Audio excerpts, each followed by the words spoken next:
కానీ నేను ఇలా రీల్ చేసి ఒకళ్ళ కోసం ఇలా మాట్లాడతానని కూడా నాకు తెలీదు. ఎందుకంటే నేను ఒక ఆడపిల్లనే, ఒక ఆడపిల్లని అయ్యి ఉండి ఒక ఆడదాని కోసం మాట్లాడడం నాకు అసలు ఇష్టం లేదు. వాళ్ళు ఎలాంటి వాళ్ళు అయినా సరే వాళ్ళ కర్మ వాళ్ళే పోతారని నేను వదిలేస్తాను, నాకు అనవసరం అనేసి. కానీ కొంత కోసం మాట్లాడక తప్పటం లేదు. టాక్సిక్ అత్తలు ఉంటారు కదా, వాళ్ళ కోసం.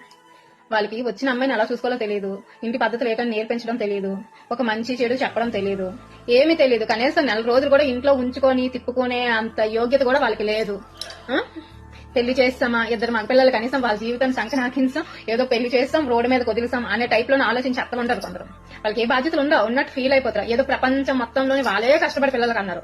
ఆడపిల్లల కన్నా తల్లిదండ్రులు కష్టపడి కనలే, ఇత్తనం వేస్తే పుట్టుకొని వస్తారు ఈ ఆడపిల్లలందరూ. ఈ మగపిల్లల కన్నా తల్లిదండ్రులు అందరూ గొప్పలు. ఒకసారి ఆడపిల్లల కన్నా తల్లిదండ్రుల దగ్గరికి వెళ్ళి అడిగితే తెలుస్తుంది వాళ్ళు ఎంత కష్టపడి ఆ పిల్లలు పెంచుతారో, ఎంత అపరూపంగా చూసుకుంటారో. వాళ్ళు పుట్టిన దగ్గర నుంచి పెద్ద మనిషి అయిన దగ్గర నుంచి వాళ్ళు పెళ్లి చేసి వాళ్ళ పురిళ్ళు ఎత్తి చివరికి ఆ చంటి పిల్లలతో సహా 5-5 నెలలు ఇంట్లో ఉంచుకొని వాళ్ళ కష్టం అంతా చూసి వాళ్ళకి దగ్గరుండి సేవలు చేసి అన్ని రకాలుగా కష్టపడి పెంచుతారు ఆడపిల్లలు అపురూపంగా.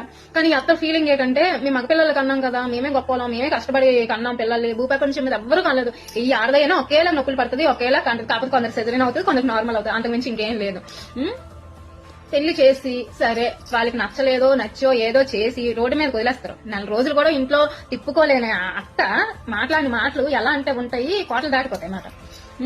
అలాంటి అత్త ఎంతసేపు వాళ్ళు బతుకేదో వాళ్ళు బ్రతుకుతున్నారు, బయటతో వస్తే తినో లేకపోతే ఇంటి అద్దెలు కట్టుకోనో వాళ్ళ కష్టం ఏదో వాళ్ళు పడుతున్నారు. వాళ్ళు మట్టుగా వాళ్ళు ఉంటున్నారని ఆలోచన లేకుండా ఫోన్లు చేసి కొడుక్కి ఏదో ఒక రూపంలో గొడవలు పెట్టేసి విడగొట్టియాలన్న ఆలోచనతోనే తప్ప, సర్లే వాళ్ళ కష్టంలో మేము లేము, వాళ్ళు ఎంత బాధలు పడినా మేము లేము, అలాంటప్పుడు వాళ్ళు ఎలా ఉంటే మాకెందుకు, వాళ్ళు ఎక్కడో దగ్గర బాగున్నారన్న ఆలోచన మాత్రం ఉండదే. బుద్ధి రాదు కొందరికి. ఎంత దీనిగా వాళ్ళు ఎన్ని చేసినా కూడా అమ్మాయి దగ్గరికి వెళ్ళేసరికి ఆ అమ్మాయి కాలు కూడా కింద పెట్టకుండా చూసుకుంటారు చూసారా, అయినా సరే వాళ్ళ బుద్ధి రాదు, వాళ్ళు మారు. అలాంటి అత్తలు ఎప్పటికీ మారు, వాళ్ళ గుణాలు మారు. ఎందుకంటే పుట్టుకతో వచ్చిన మధ్యలో పొమ్మంటే పోవు కదా. అలాంటి మనస్తత్వాలు ఉంటాయి చాలా మందికి. కొందరు వయసు అవుతుంటే మారుతారు, కొందరు వయసు అవుతుంటే మూర్ఖత్వంగా కూడా మారిపోతారు. అలాంటి వాళ్ళకి ఎంత బాగా చూసినా కూడా విలువ ఉండదు. కానీ సర్లే మా తల్లిదండ్రులు అయితే ఒకటా, వాళ్ళైతే ఒకటా అనేసి కంటికి రెప్పలా చూసుకుంటాం కదా ఉన్నంతసేపు. ఏదో ఒకలాగా అప్పుడు కూడా తిరిగి వెళ్ళేటప్పుడు కూడా గొడవలు పెట్టాలని చూస్తారు.